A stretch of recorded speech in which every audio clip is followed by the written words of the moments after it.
Alors on va démarrer. Baruch, écoutez, très heureux de vous retrouver cette semaine. On va démarrer le cours.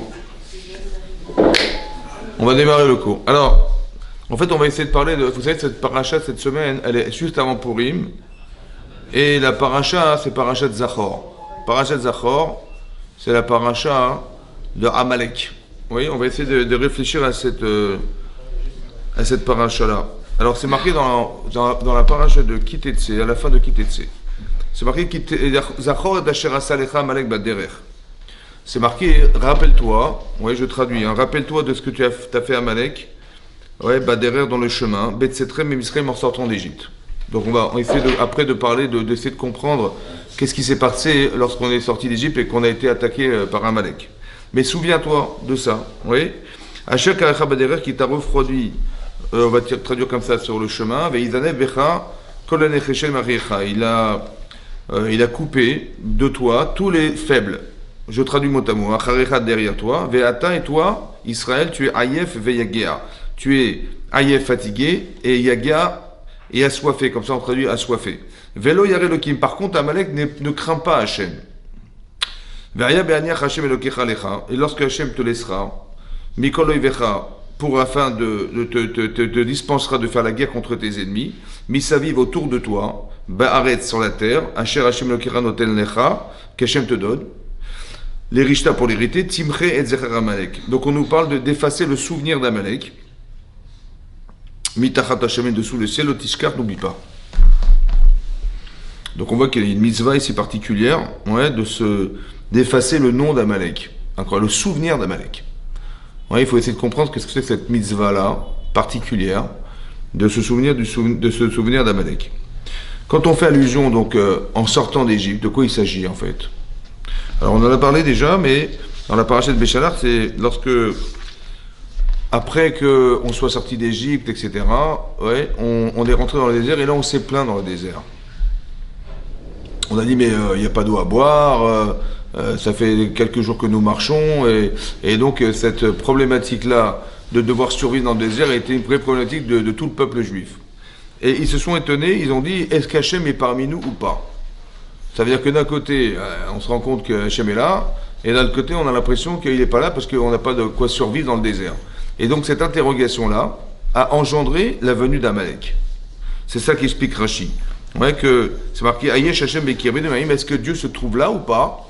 Et tout de suite va y avoir Amalek. Et Amalek est arrivé, et on a fait la guerre contre Amalek. Et là-bas, on nous explique que lorsqu'on levait les yeux au ciel, alors on gagnait la guerre, et lorsqu'on baissait les yeux, c'est-à-dire qu'on croyait que c'était nous qui gagnions la guerre, tout à coup on perdait la guerre. Et là, les bras de Moshe se levaient, c'était un baromètre pour expliquer que effectivement on avait les yeux tournés vers le ciel, et lorsque c'était pas possible, alors on perdait la guerre, et donc c'était là que Amalek nous arrivait à nous vaincre. Et donc c'est bizarre, cette guerre, c'est pas une guerre de tank et de je sais pas quoi, c'est une guerre de Emouna. Évidemment, c'est l'Emouna. C'est-à-dire que quand on croyait en Dieu, on gagnait la guerre, on donnait les forces de pouvoir gagner, et lorsqu'on se détournait de cette volonté, tout à coup on la perdait. Donc on voit que c'est pas une guerre, c'est une guerre spéciale. Comme si que Amalek était là pour en vérité nous faire récupérer ce qu'on avait manqué au départ, c'est-à-dire de ne pas avoir la conscience d'Hachem. On dit, est-ce que Dieu est parmi nous ou pas? On se pose la question, est-ce qu'il est là ou pas? Et tout à coup, ah bon, tu crois que je suis pas là? Ben voilà, je vais t'envoyer Amalek et tu vas devoir crier vers moi pour que je te soulage de la guerre contre ce peuple-là. Ça va? Voilà ce qui est marqué dans le texte. Et à la fin, c'est marqué, Vayomer Hachem el Moshe. Et donc, elle dit Hachem el Moshe, Ktov zot zikaron basefer. Inscrit cela en souvenir dans le livre de la Torah. Vesim baozne Yoshua, et place-les dans les oreilles de Yoshua. Qui que effacer, j'effacerai le souvenir d'Amalek, mitachat Hashem sous le ciel. C'est-à-dire que comme si qu'il y avait un objectif ici, ouais, que disparaisse Amalek de sur la terre. Oui, pourquoi? Parce que c'est marqué ensuite, c'est marqué Vaïven Moshe Misbeach. Et donc il a construit Moshe un hôtel, un Misbeach. Vaïkra chez moi Hashem Nissi. Il a dit Hashem est mon miracle. Vaïmer ki yad al keska, car yad la main sur le kissé, c'est-à-dire le trône d'Hachem, Milchama, l'Hachem Ba'amalek Midordor, mais qui c'est Keska, il manquait un Aleph. Le nom de Dieu n'est pas complet. Le kissé à Kavod, le trône céleste, n'est pas entier tant qu'Amalek existe. il manque quelque chose dans le trône céleste. Comme si que Amalek il peut entamer dans le trône céleste, ça n'a pas de sens. Ouais. Ça veut dire quoi qu'Amalek, parce qu'il est présent, alors Dieu il n'est pas complet là où il se trouve, ça n'a pas de sens. Comme bon, Dieu il peut être tributaire d'un peuple qui s'appelle Amalek. Oui. Alors vous avez compris qu'il y a une carence dans le peuple juif qui est représenté par Amalek, qui enlève la conscience qu'on a d'Hachem. C'est ça le Kisei HaKavod qui n'est pas complet. Il est complet là où il se trouve évidemment, mais il n'est pas complet chez nous. C'est pour ça qu'il est manquant quelque part. Et ça, c'est à cause d'Amalek. Ouais. Maintenant, qu'est-ce que ça veut dire? Alors, ici c'est marqué Zachor. Souviens-toi du souvenir d'Amalek. Souviens-toi d'Amalek. Oui, c'est ça qui est marqué dans la paracha de Kitetse, qu'on va lire. Et cette paracha, elle est minatora. On doit l'écouter dans la synagogue. Minatora, c'est comme tu dois être les tefilines. On doit venir à la synagogue pour écouter cette paracha. On fait très attention d'écouter chaque mot parce qu'elle est minatora, elle est selon les lois de la Torah. Alors Rachid nous explique comme ça. C'est quoi? Rappelle-toi de quoi? Rappelle-toi. Alors, rappelle-toi de ce qui s'est passé avec Amalek. Alors Rachid nous dit Zachor. Im shakata beminot vemishkalot. Si tu as menti dans les poids et mesures. Donc l'exemple qui est donné, c'est le mensonge dans le commerce. Si tu as menti, ouais, dans les poids et mesures, ça veut dire que tu es commerçant, tu vends des pommes de terre, ouais, et donc on te dit, mais quoi, je voudrais un kilo de patates, oui d'accord, ouais, 900 grammes, je voudrais un tissu d'un mètre, 80 centimètres, tu mens dans les poids et mesures, ouais. Alors c'est marqué que si tu mens dans les poids et mesures, Eve doyeg migeru yaoyev, sois inquiet de la rébellion de tes ennemis. Si tu triches et tu mens et tu voles, alors il faut que tu sois inquiet de ce qui va arriver avec tes ennemis. Bizarre. Chez Neymar, Bosne Mirma Toravat Hashem, parce que c'est marqué dans Michelet. Shlomo Amelech, il a écrit Michelet, les proverbes, et il a dit Mosne Mirma, des balances frauduleuses. Toravat Hashem, c'est une abomination pour Hashem. Vectif Batre, Bas Zadon Yavokalon, viendra la personne volontaire contre vous, Yavokalon et vous aurez honte. Comme si qu'on devait avoir honte d'être attaqué par nos ennemis. Avoir honte. Qu'est-ce que ça va avec nous? Ouais. On dit ouais, parce que tu voles.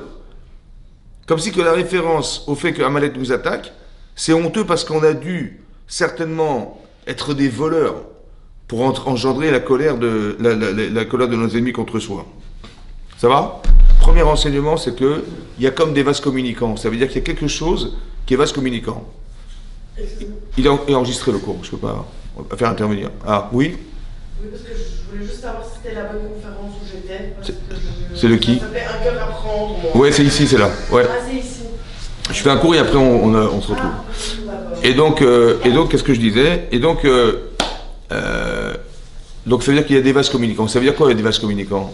Vases communicants, ça veut dire que, en fait, la réalité, elle est engendrée par ce que nous sommes. C'est-à-dire que si on n'a pas conscience de ce qu'on fait quand on vole, on escroque des autres, ça veut dire que je vois en face de moi une carte bleue, mais je ne me rends pas compte en vérité que je vais démunir des gens en leur faisant croire que je vais leur vendre quelque chose qui en fait n'a rien à voir avec ce qu'ils espéraient avoir. Il y a une conscience de ce que je vais gagner, mais l'inconscience de ce que je provoque. Et ça va engendrer chez nous des gens qui vont à la fois être conscients et inconscients contre nous-mêmes. Il y a des vases communicants. Et ça ne peut pas durer. C'est pour ça qu'on est attaqué par Amalek. Un petit peu comme, on se retrouve dans le désert, on dit, mais Dieu, il est là ou pas? D'un côté, j'ai l'impression qu'il est là, et d'un côté, j'ai l'impression qu'il est pas là. On n'a pas de quoi boire, on n'a pas de quoi manger, ça va pas, il y a un problème. Ouais. En fait, il y a une provocation à faire une demande qui est mal traduite parce qu'elle est vue comme une agression et pas comme quelque chose qui est comme un manque qui doit être comblé. Et donc, cette notion-là, c'est la notion qu'on va essayer de comprendre ici, que Amalek, il correspond à ce critère-là. Et c'est ça qu'on va essayer de réfléchir. Ouais. Parce qu'on se dit, mais depuis quand on doit tuer des gens? On fait la guerre, depuis quand on fait la guerre contre les gens? Ça n'existe pas, ça. En fait, il faut comprendre que les critères que tu vas trouver là-bas, tu les retrouves chez toi. Faire la guerre contre ces gens-là, c'est faire la guerre contre ce qui t'a manqué un jour. C'est ça, en fait. Et donc, c'est ce qui se passe là. Le fait de comprendre que l'exemple qui était dans le Midrash, qui est de voler, là-bas, le Maharal de Prague, il explique pourquoi le vol. Parce que tout est prévu pour chacun. Chacun, il doit avoir ce qu'il doit recevoir. Si je dis, écoute, moi, il manque des zéros sur ma fiche de paye, ouais, et je vais aller mettre la main dans la poche de l'autre. Alors, si tu rentres dans le domaine des autres, alors on peut rentrer dans le tien. Si tu te permets de penser que c'est pas suffisant ce que j'ai, et puis j'ai vu ailleurs, il y a quelque chose qui m'intéresse, et je vais aller puiser de chez les gens. Tu veux rentrer dans le domaine des autres, alors on permettra de rentrer dans les tiens. C'est pour ça que la guerre contre Amalek, c'est une question de comprendre qu'on a dépassé une forme de limite de liberté personnelle. Eh ben, tu te permets d'avoir la liberté de faire ça, alors on va aussi avoir la liberté de rentrer chez toi. Et l'expression de ça, c'est Amalek. C'est-à-dire ce peuple-là qui veut absolument nous détruire. Vous voyez, c'est ça. Maintenant, ce qui est intéressant, c'est des critères. Quels sont les critères d'Amalek? Et d'où est né Amalek?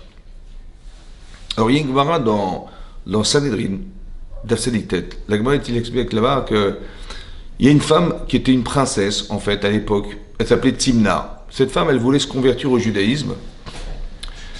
Et donc, elle est partie voir Abraham.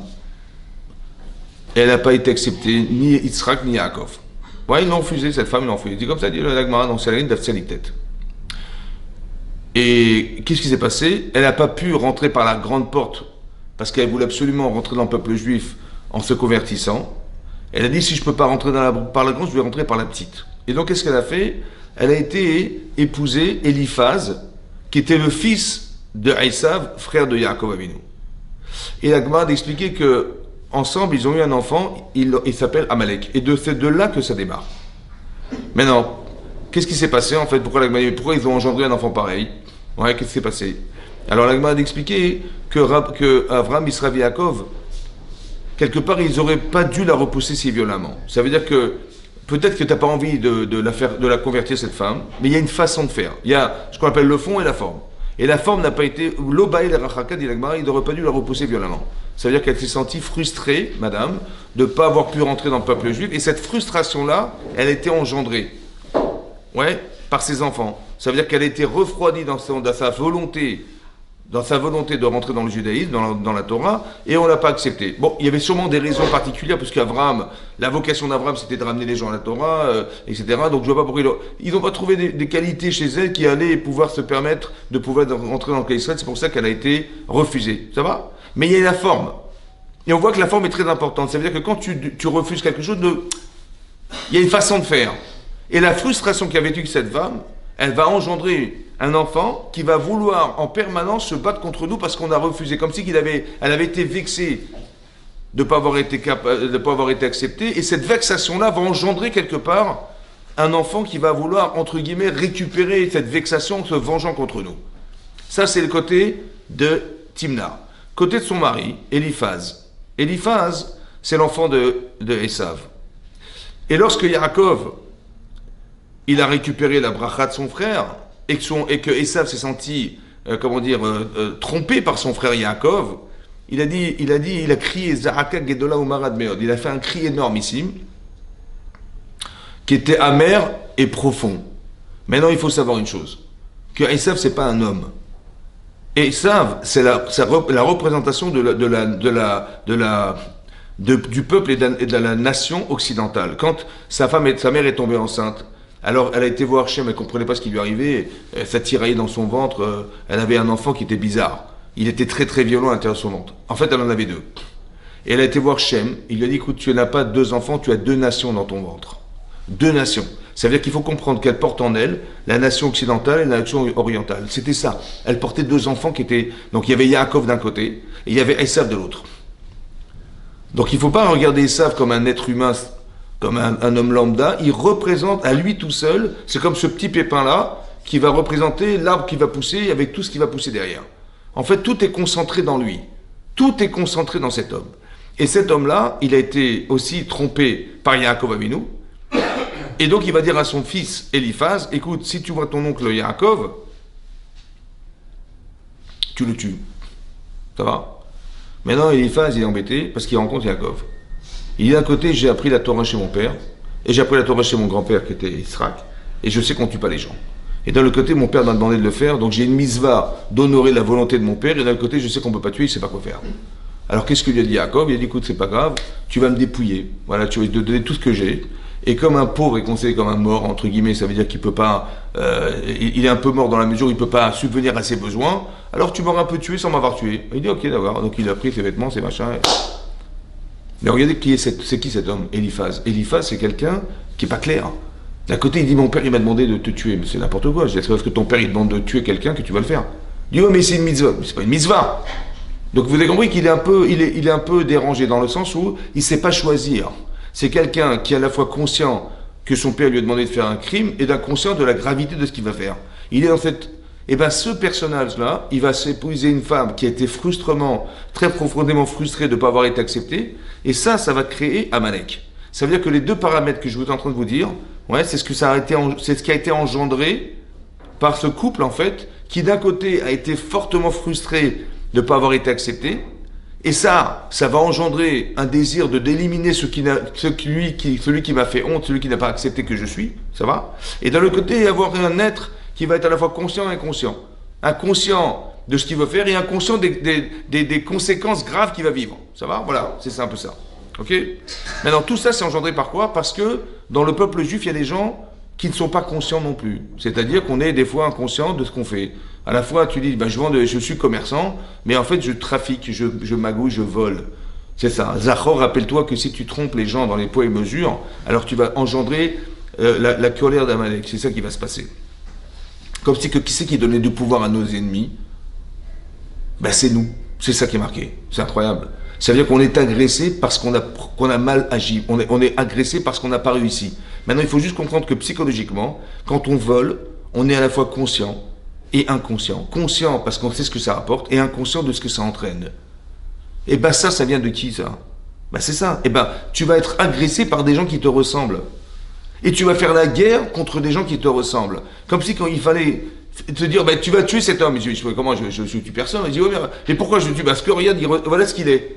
Il est à la fois conscient de devoir t'éliminer et inconscient de la gravité de ce que ça représente. Je dis, ben, c'est marrant, mais ça me ressemble.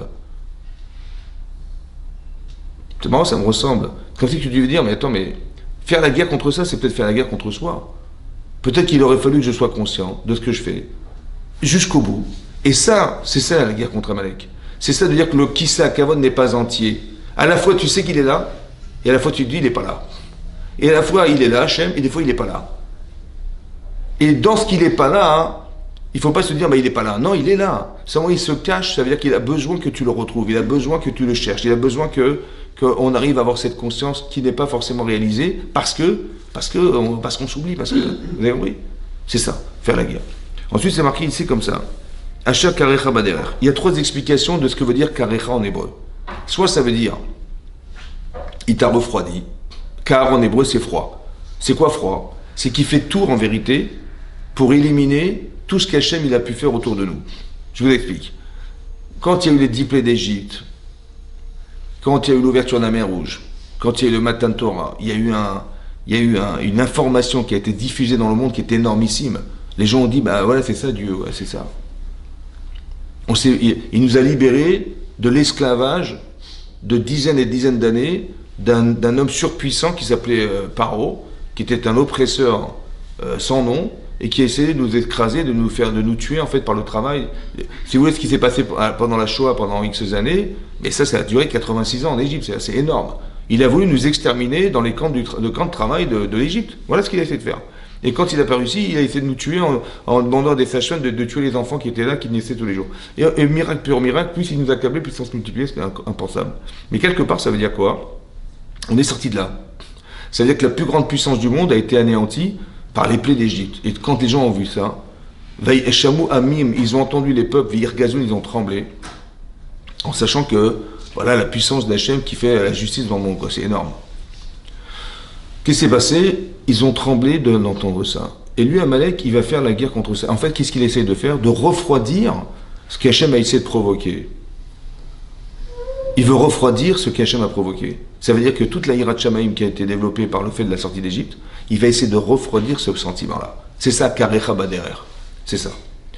Ou alors ça veut dire autre chose. Ça veut dire Kéri. Ça veut dire que, en fait, on nous dit que comment ils s'appellent? Les Amalekim sont des homosexuels. Ils violaient des hommes pendant la guerre. C'est ça, Kéri. Kéri, ça veut dire qu'ils avaient des pertes, nocturnes, mais ça veut dire Kéri, c'est ça. Et donc, ils allaient violer des hommes. Donc, les critères, en vérité, qui sont le deuxième critère qu'on retrouve ici, Kéri, Karecha, Kéri, ça veut dire qu'ils sont homosexuels et ils violaient des hommes pendant la guerre. Et c'est aussi marqué, Karecha Badere, c'est quoi Karecha? C'est Mikré. Ça veut dire qu'il va tout traduire par la coïncidence, le hasard. Le hasard. Ça veut dire que si on a réussi, c'est le hasard qui fait les choses. Il n'y a rien au-dessus du hasard. Ça veut dire que tu as réussi, c'est normal, on a vu, voilà, les planètes, elles sont alignées, tout est feu vert, super, on a vu dans les planètes. C'est ça le mazal, en fait. Tout ce qui est mazalot, tout ce qui est l'astrologie, etc., on voit qu'au-dessus de ça, il n'y a rien, en fait. Ouais, c'est ça qu'il pensait Amalek. Donc on fait la guerre contre cette notion-là, de croire qu'au-dessus de ce que tu vois, il n'y a rien.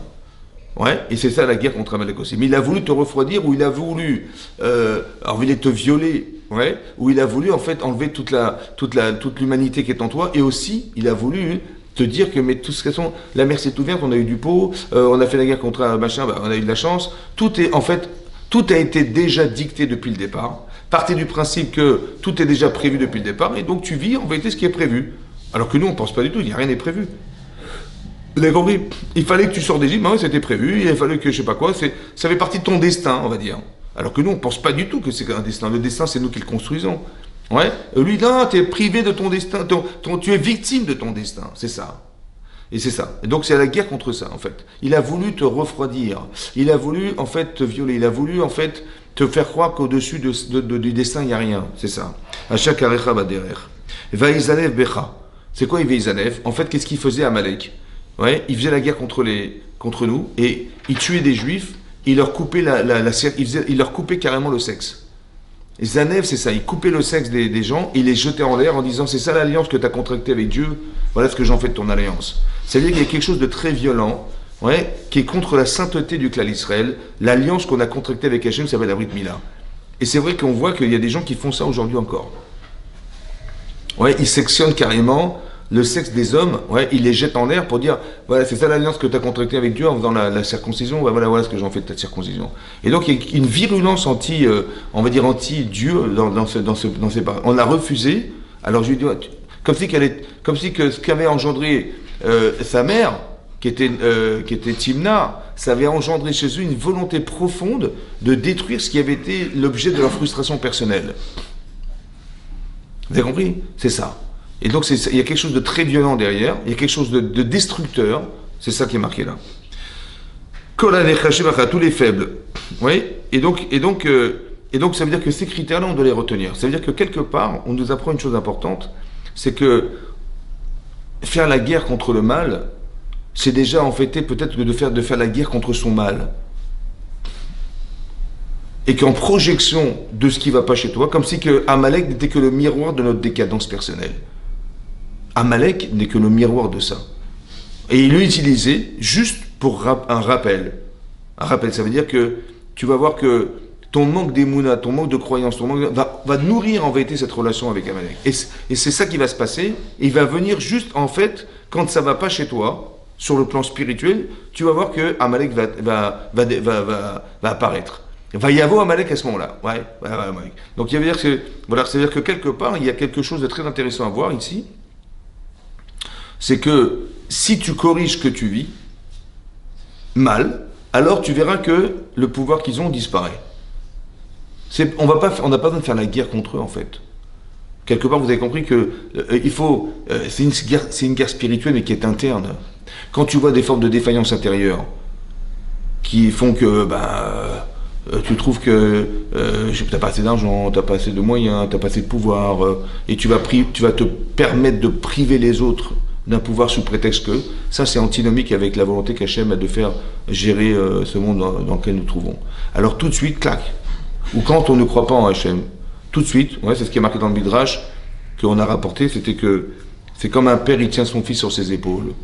Bon, il tient son fils sur ses épaules, et son fils il dit, papa, tiens, tu peux me ramasser cet objet? Et le père s'exécute, il ramasse, il tient, on la prend. Il dit, papa, tu peux me ramasser cet objet? Et le père s'exécute, il donne. Il dit, papa, tu peux me ramasser cet objet? Et à un moment donné, l'enfant, il voit quelqu'un dans la rue, il dit, tu as vu mon père? Il est là, tu n'as pas vu mon père? J'ai commencé, je te tiens sur mes épaules. Qu'est-ce qu'il fait le père? Il descend le fils, il y a un chien qui arrive, il commence à aboyer, à le mordre. Et le fils, il crie, au secours, papa, au secours. Il dit, voilà, je suis là, c'est-à-dire que tu m'avais oublié, quoi. Vous avez compris, le machal, le symbole profond, c'est de dire, mais tu te rends pas compte qu'Hachem, il te porte sur ses épaules. C'est-à-dire que tu es à la fois conscient de demander, et tout à coup, tu te poses la question, mais il est là ou pas? Et quand tu te poses la question quand tu ne comprends pas ce qui t'arrive, et tu dis, mais il est là, bon Dieu, ou pas? En fait, on voulait que la question puisse t'amener à une autre dimension de ta vie. on voulait que tu comprennes qu'émotionnellement, il faut que tu comprennes que des fois, il va te manquer quelque chose. Et pour que tu demandes à Hachem ce qui te manque, ce qui va te combler, va te permettre d'avoir la conscience qu'il existe. C'est dans cette optique-là qu'il faut réfléchir. Hachem, il fait des fois exprès de créer des manques qui vont provoquer chez toi le désir de demander. Et lorsque tu vas le demander, c'est là que tu seras comblé et là que tu vas dire ben merci Hachem de m'avoir. Tu auras la conscience de l'existence d'Hachem. À la différence d'avoir reçu gratuitement ce que tu méritais d'avoir. Mais là, tu n'as pas la conscience. Ou tu penses que c'est toi, ou tu penses, ben oui, mais attendez, je ne suis pas fou quand même, c'est moi qui ai fait ça, c'est le résultat de mon travail, c'est le résultat. En fait, tout ce que tu vois, le résultat de ce que tu vois n'est que le résultat de quoi? De ce qu'on a fait de toi et de ce qu'on a créé autour de toi. Mais on n'en a pas forcément conscience.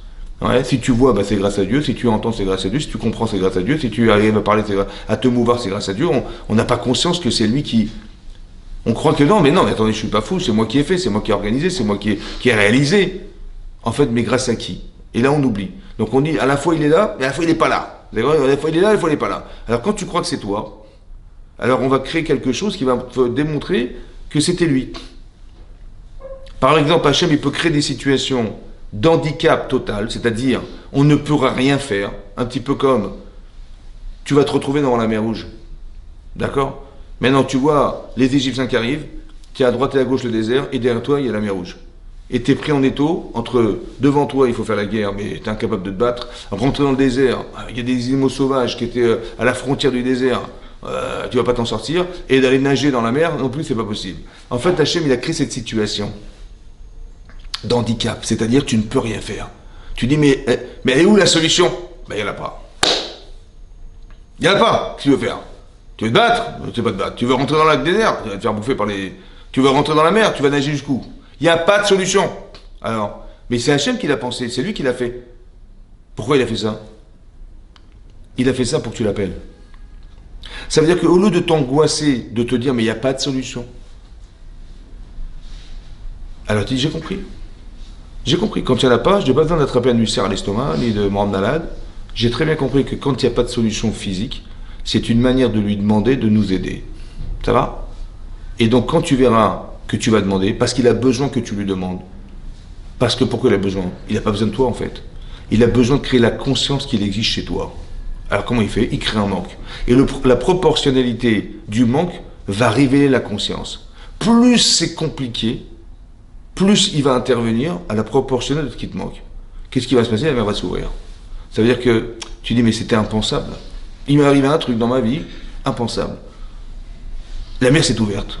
Et tu vas rentrer dans la mer, etc. Et on va te sauver, et on va trouver des solutions dans l'impensable. Et là, tu dis, mais c'est impossible que ça arrive. Il n'y a que Hachem qui peut faire ça. C'est ce que je voulais que tu obtiennes.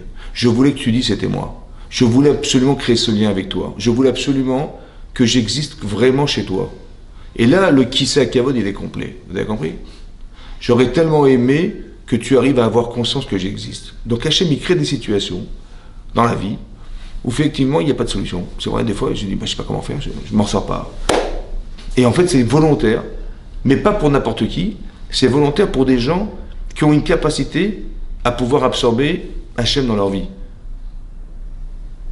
Les animaux, ils n'ont pas de problème d'aller trouver à manger, je vous rassure. Les arbres, ils poussent tout seuls, il pleut, machin, il y a tout ce qu'il faut. Un pigeon, un moineau, il va trouver des miettes, il n'a pas de problème, lui. Mais nous, on en a des problèmes. Pourquoi? Parce qu'en fait, il crée des manques pour qu'on fasse appel à lui. Mais pourquoi faire? Pour avoir la conscience qu'il existe. C'est ça, reconstituer le trône céleste. Il est vide, quelque part, ce trône. Il est vide de conscience. Le nom de Dieu, il n'est pas complet dans le ciel. Ça veut dire quoi? Ça veut dire que nous, c'est nous qui le traduisons dans la vie. Est-ce qu'il est là ou pas, Hachem? Je dis, des fois, j'ai des questions qui se posent. Et ce qu'on appelle le Esther Panim, ça s'appelle le fait qu'Hachem, il se cache. Tu dis, mais il est où le bon Dieu? Je comprends des fois. Tu dis, mais voilà ce qui est arrivé, où est-ce qu'il est le bon Dieu? Le 7 octobre, où il est le bon Dieu? Ouais. La Shoah, où est-ce qu'il est Hachem? Tu vois? Tu dis, mais il est où le bon Dieu? C'est pas normal qu'il essaie de se faire massacrer des gens comme ça. Comme si qu'il était obligé d'arriver à ça pour qu'on ait la conscience de ce qui nous manque. Il est obligé d'envoyer Amalek pour te faire comprendre que cette conscience, tu l'as pas. C'est ça. En fait, on est victime de ce qu'il a créé autour de nous, en fait, qui s'appelle Amalek. Mais pourquoi il a créé ça? Pour être un repère de conscience humaine. Est-ce que tu es avec Hachem ou tu l'es pas?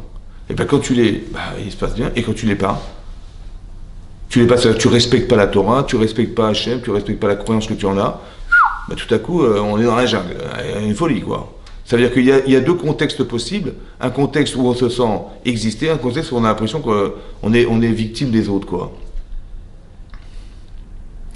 Ce référent, en vérité, on le retrouve aussi avec Yaakov Avinu. Parce que Yaakov Avinu, lorsqu'il est retourné voir, après 36 ans de pérégrination, il était parti de chez ses parents, sachant que Esav voulait le tuer, il s'en va. Il part 14 ans à la Yeshiva, étudier la Torah. Après, il part chez Lavan, son oncle, pendant 20 ans. Il se trouve ses femmes, etc. Il se marie. Et après, il retourne chez ses parents. Il a pris 2 ans. Il est resté 1 an et demi à Sukkot, la ville de Sukkot, et 6 mois à Bethel. Et donc, il arrive, au bout de 36 ans, il retourne. Mais il ne sait pas qui il va retrouver vraiment. Est-ce qu'il va retrouver Esav, le persécuteur, 36 ans après, ou il va retrouver son frère? Il ne sait pas. Et tout à coup, on lui annonce qu'Esav arrive. Il n'y arrive pas tout seul, il arrive avec 400 hommes. 400 hommes. Il est lui tout seul avec sa petite famille. Hein, il a ses enfants, il a ses femmes et ses enfants. Le seul adulte, c'est lui. Mais 400 hommes qui arrivent avec Esav. Et qui veulent le détruire, quoi. Et la Torah nous dit qu'il a eu très peur. Il a eu peur de mourir. Et il a eu peur de tuer. Peur de mourir, bah, je comprends. Mais peur de tuer, bah, pourquoi tu as peur de tuer? Tu as peur de te défendre. Peur de tuer, ça veut dire quoi? Peur de croire que Esav, il a du pouvoir. En vérité, Esav, Amalek, ce sont des messages. Tu reçois un courrier. Voilà, Esav arrive. Tu reçois un courrier, Amalek arrive. C'est un courrier. J'ai peur de croire que la réalité qui m'agresse, elle existe. En fait, c'est moi qui l'ai provoquée. Pourquoi? Parce que tu doutes. Je vais retrouver Esav ou je vais retrouver Yaakov? Je dis, pourquoi tu doutes? Si tu penses que tu vas retrouver Esav, alors je t'envoie Esav. Il faut que tu le solutionnes. Il faut que tu solutionnes tes problèmes. Alors je te l'envoie. Maintenant, solutionner ce problème, ça veut dire quoi? Alors Yaakov, il va se retrouver seul. Vaïvatel Yaakov Levado. Vaïa avec, il va lutter. Ishimo, contre un homme. Jusqu'au matin. Jusqu'au moment où tu verras un peu que ta vie va s'éclairer. C'est quoi cette lutte en fait? Pourquoi il a lutté contre qui? Il a lutté contre quelqu'un qui n'a pas de nom. Contre un homme. En fait, il a lutté contre lui-même. Contre ce qu'il n'arrive pas à comprendre de lui-même. J'arrive pas à me donner un nom. Il m'arrive un truc, je comprends pas pourquoi ça va arriver. Je comprends pas qu'est-ce que j'ai pu faire dans ma vie qui remet toute ma vie en cause. Vous avez compris ce qui se passe là? Parce que ça va arriver, c'est fini. Hein. Il pourra jamais se battre contre ça, c'est impossible, il n'y a pas de solution. Il dit, mais qu'est-ce que j'ai pu faire ou qu'est-ce que je suis pour qu'il m'arrive un truc pareil? Je n'arrive pas à me donner un nom. C'est ça, il a lutté contre un homme qui n'a pas de nom. C'est lui en vérité. C'est lui. Il dit, mais j'arrive pas à me comprendre. Je ne sais pas. Qu'est-ce qui justifie une situation pareille? Je ne comprends pas. Alors essaie de lutter contre ça. Essaie de mettre un nom. Essaie de comprendre qui tu es vraiment pour qu'il t'arrive une chose pareille. Vous avez compris ce qui se passe? Peut-être qu'il faut que tu fasses un travail d'introspection, de connaissance de soi, pour comprendre, puisque tout ce que tu vois, c'est là que le miroir de ce que tu es. Mais ce que je vois là, mais ce que je suis, je ne comprends pas. Je vois pas, je ne comprends pas ce qui peut justifier une chose pareille. Je ne comprends pas pourquoi ça veut me tuer, pourquoi il veut m'attaquer, pourquoi Amalek il nous attaque, je ne comprends pas. Alors essaie de réfléchir. Qu'est-ce qui justifie ça? Où est-ce qu'elle est la partie qui manque dans ton puzzle pour comprendre que... Et donc il va faire un travail sur soi. Et lorsqu'on trouve la solution, vous allez vous rendre compte que l'agresseur disparaît. Comme si que l'objectif de l'agressivité n'était qu'une provocation à comprendre qu'il y a une autre dimension dans ta vie que tu dois accepter. Et cette dimension-là va faire qu'elle va éliminer. Ça va? Comme si que tu devais comprendre que ce qui t'arrive vient répondre à quelque chose.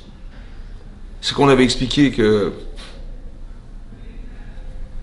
le Midrash explique que une fois il y a un roi qui se balade, ouais, Il entend le cri d'une femme dans la rue. Alors tout de suite, il dit à ses soldats, allez voir ce qui se passe. Et finalement, il s'était fait agresser par des brigands. Et donc, ils l'ont sauvé. Il va voir le roi, va voir cette femme. Il dit, qu'est-ce qui s'est passé? Il dit, voilà, j'ai été agressé par des brigands, ils voulaient me dépouiller. Il dit, ah bon, et alors, ben, heureusement, merci d'avoir envoyé voilà, la police pour me sauver, quoi.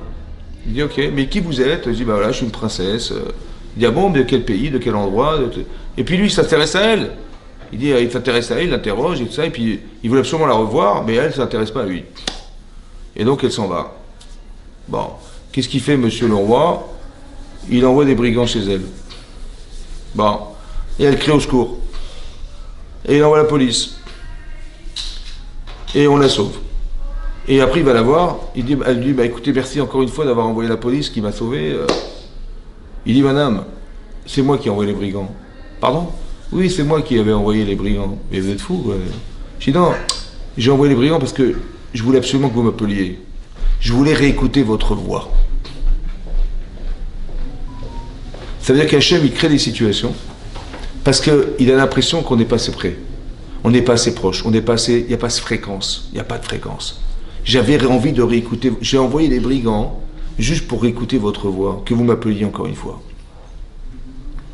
C'est-à-dire qu'Hachem, il crée des situations en fait qui sont des situations où on devrait faire appel à lui. Mais pourquoi faire? Pour avoir la conscience qu'il existe. Tu as pas la connaissance que Dieu existe, mais tu as la conscience qu'il existe. D'accord, oui. Donc c'est-à-dire que ce que provoque ces situations-là, c'est juste que tu comprennes que le problème il vient de toi. Il vient de toi, c'est-à-dire que tu arrives à solutionner ça chez toi. C'est ça qui est marqué là-bas. Et c'est ce que fait Yaakov. Dans l'exemple qui est marqué dans la Torah, c'est que il dit laisse-moi partir. Cet ange qui était en lui, c'est son Yitzhara, il lui dit laisse-moi partir. Le jour se lève. Il dit non, je te laisserai pas partir. C'est comme ça. Tant que tu ne reconnaîtras pas que la bracha que m'a donnée mon père, elle me revient. Celle que revendique Esav. Qu'est-ce qu'il est en train de faire en fait? Il est en train, si il est en train de dire à son propre Yetzer, qui lui dit mais non, c'est pas pour toi tout ça, laisse tomber. Il dit ouais, t'as raison, j'en ai pas besoin. J'ai même peur de devenir Esav. Alors, il dit je me suis trompé.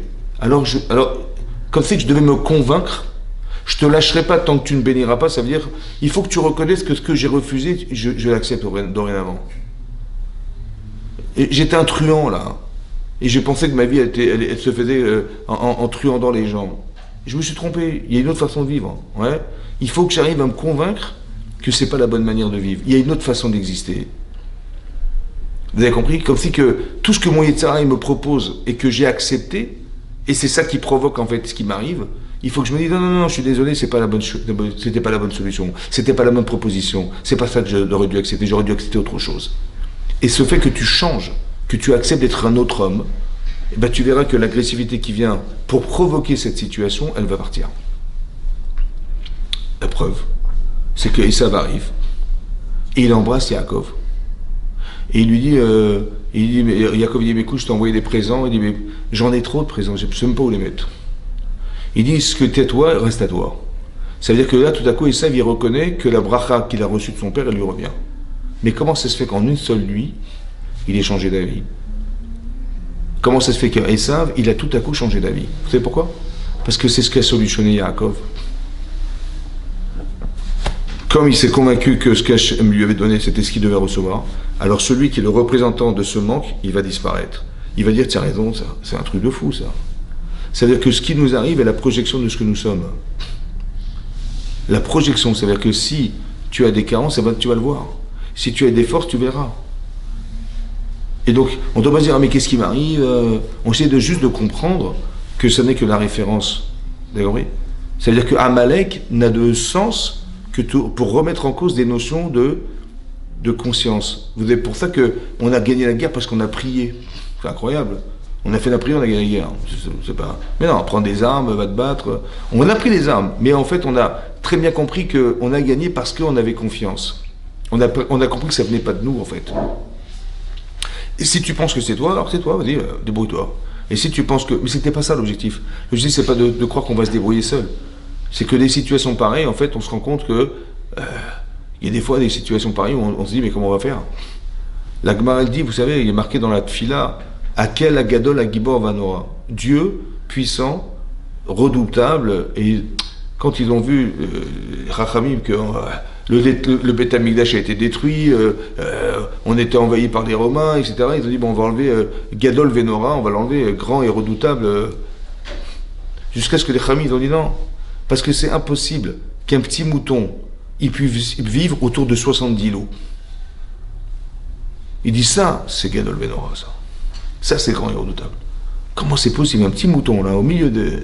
Il y a 70 lots autour de lui, il est encore vivant, c'est impossible. Il ne s'est pas fait manger.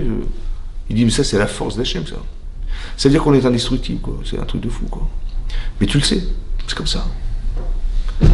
On est indestructible. Ça veut dire que ce loup n'a de force que de lui avoir donné cette vocation d'être un loup. Si tu es un mouton, il sera un loup.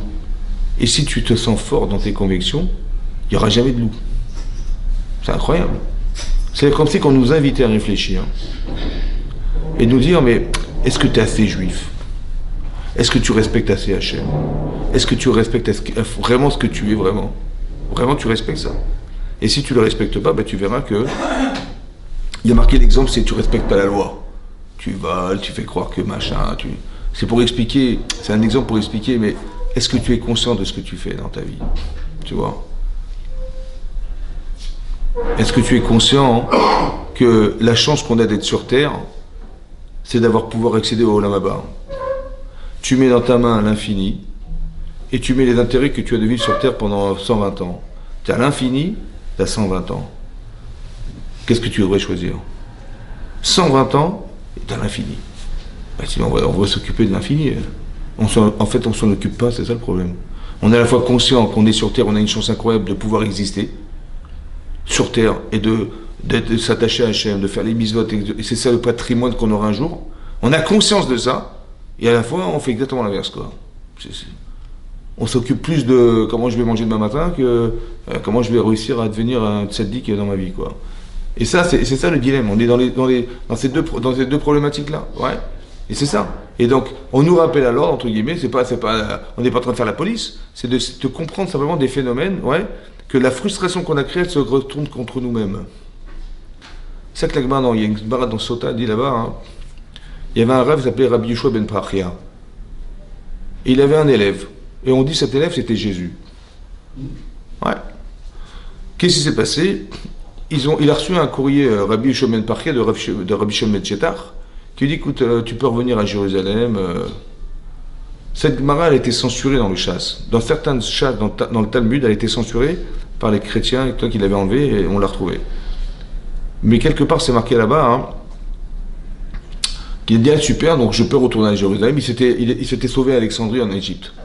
Et la Gemara a expliqué qu'il est revenu sur son chemin, il est revenu. Et il est repassé par les auberges qu'il avait empruntées à l'aller. Et donc il est arrivé dans une auberge et une femme les a reçus, l'aubergiste, et elle les a super bien reçus. Et là-bas, Rabbi Yeshua ben Prachia, il a dit, ouais, qu'est-ce qu'elle est belle cette femme. Et Rachid nous explique qu'est-ce qu'elle nous reçoit bien. Et lui, il a dit, comment ça elle est belle? Elle a des yeux ronds, elle est moche, elle a des cheveux, je sais pas quoi. Il a dit son rave, il a dit, mais quoi, t'as pas honte? C'est comme ça que tu parles des femmes et tout ça, et si tu vois des femmes comme ça, elle est mariée. Et il l'a mis en idouille, c'est-à-dire qu'il l'a mis en quarantaine. Il a sonné 400 chauffarotes, il a sonné 400 fois du chauffard pour dire, cet élève, j'en veux pas. Et c'était, j'ai vu. Comme ça, on dit. Et cet élève-là, il vient retourner son rave, il dit, écoutez, pardonnez-moi, je fais teshuva, pardonnez-moi. Et il lui dit, rien savoir, il voulait pas le voir. Et une fois, et deux fois, et 10 fois, et 20 fois, et 30 fois, il revient à chaque fois pour demander pardon, et le rave, il voulait pas le recevoir. Et à un moment donné, c'est marqué dans le Gemara qu'il était en train de faire le schéma. Et quand on fait le schéma, on peut pas parler. Alors il fait le schéma, et l'autre, il vient le voir, il dit, écoutez, pardonnez-moi, et il a dit, attends, il voulait dire attends, et il a cru, genre, va-t'en. Il a fait un signe comme ça, et l'autre, il a écrit qu'il est parti, il a fait carrément d'idolâtrie, il a fait faire fauter les gens, il a fait de la magie, je sais pas quoi, il a fait, comme ça, il a fait plein de choses comme ça. Et son rave, Rabbi Yeshua ben Prachia, il vient le voir, il dit Chazor Becha. Il dit fais teshuva. Il dit mais la Madnou Rabbeinu, tu nous as appris, Rav, que celui qui est faute et qui fait fauter les autres, en maspikim beyado la teshuva. on ne lui permettra pas de faire teshuva. Voilà ce qui s'est passé. Et l'Agmara conclut et dit qu'en vérité, ce Rav, il a eu tort. Parce que la femme, les enfants et le Yetzer Hara, on le repousse d'une main et on récupère d'une main. On repousse de la main gauche et on récupère de la main droite. Ça veut dire que tu as quelque chose à dire, tu refoules avec la main faible, ta main gauche. Mais tu dis, mais tu récupères les gens avec la main droite. Ça veut dire, tu dis, j'ai quelque chose à te dire, mais je t'aime. Ça va? Mais plus fort que ce que je t'ai reproché. C'est-à-dire, t'es un type super, hein, mais tu aurais pu changer ça. Et le reproche, il est fait avec la main faible. Mais quand tu repousses des deux mains, voilà ce qui arrive. Ça veut dire qu'aujourd'hui, on est victime de tout ce que les chrétiens ils ont fait contre nous, parce qu'un jour, on a refoulé cet enfant, ce jeune homme-là. Et de lui, il est sorti le christianisme et tous les massacres, et tous les pogroms, et tous les machins, et les croisades, et les trucs. Quand tu refoules les gens comme ça, un jour, tu en seras victime. C'est-à-dire que si tu ne respectes pas les personnes à ce point-là, vous avez compris ce qui se passe? Ça veut dire qu'on est victime de la frustration qui a été créée par cet homme, qui en fait n'a pas été accepté dans sa teshuva. Elle aussi, pareil. Peut-être qu'il ne fallait pas que tu l'acceptes, mais il y a une façon de faire. Il y a une façon de faire, il y a une façon de respecter les gens. Et ça n'a pas été... Comme si tu l'avais complètement dénaturé en lui disant « mais t'as rien à faire ». Comme si qu'il fallait juste comprendre une chose. C'est que il y a ce qu'on décide de faire et ce qu'on est. C'est pas parce qu'on a décidé, on a fait une chose qui se faisait pas. On a choisi de dire qu'elle était belle et que machin. On s'est gouré, bon. Type il a Yitzhara, des femmes. J'ai compris. Mais c'est pas parce qu'il a Yitzhara qu'il est rachat. Tu peux l'aider à être un tzaddik, tu peux l'aider à changer, tu peux l'aider à voir autrement. Ben, c'est ça ton boulot. Et pas de refouler les gens. On t'a pas demandé de jeter les personnes, on t'a demandé d'essayer de comprendre comment ils fonctionnent. On t'a essayé de... Donc, qu'est-ce que tu as fait? Toi, tu l'as repoussé des deux mains. Non, il aurait fallu que tu le repousses d'une main. Laquelle? La gauche. La main faible. Mais tu récupères la main droite. Tu dis, ouais, tu pourrais être un type super, c'est dommage que... Vous avez compris? C'est comme ça qu'on raisonne. C'est-à-dire que chaque fois qu'on a créé des frustrations, ça se retourne contre nous. À chaque fois qu'on a créé des gens qui ont été des frustrés de la terre, à chaque fois ça se retourne contre nous parce qu'il y a comme un désir de dire mais on voudrait se venger, tu m'as empêché d'exister, alors tu vas voir ce que je vais te faire. Ça c'est important. Et c'est pour ça que ici la frustration qui a vécu Amalek, elle se retourne un jour contre nous jusqu'à la fin des temps, et c'est ça qu'on doit retirer. Mais d'où ça vient ça? Parce qu'on n'a pas eu conscience de la valeur humaine. On n'a pas eu conscience de la valeur des gens. Et ça se retourne un jour contre nous. Et c'est ça le peuple de la maladie. Il faut que toi, tu comprennes que si tu changes ta façon de penser, peut-être ça va les changer aussi. Ou peut-être ça va faire que la considération que tu as des autres va faire qu'eux aussi ils en auront une de toi. Alors que tout ce qu'ils essaient de faire, c'est d'éliminer cette conscience. Faire la guerre contre le religieux. Faire la guerre contre Hachem, en fait. Ah, ouais, vous avez compris, c'est ça. Il veut refroidir en vérité tout ce qu'a fait Hachem pour montrer aux nations qu'on était là. Il essaie tout à fait de refroidir ça. Avec des arguments qui soient intellectuels ou des arguments qui sont militaires. Mais c'est ça qu'ils essaient de faire, c'est ça. Et nous, on doit avoir conscience de ça, qu'en fait, quand tu fais tes chouvas, quand tu te remets en question, quand tu commences à avoir une façon positive de voir la vie, eh ben, tu verras que les choses, elles s'élimineront, parce que tu es tout le temps en rapport avec celui qui est le Créateur et qui t'a permis de réaliser cette existence, c'est ça. C'est ça. Chazak Baruch. Chazak Baruch. Merci beaucoup d'être là. Alors,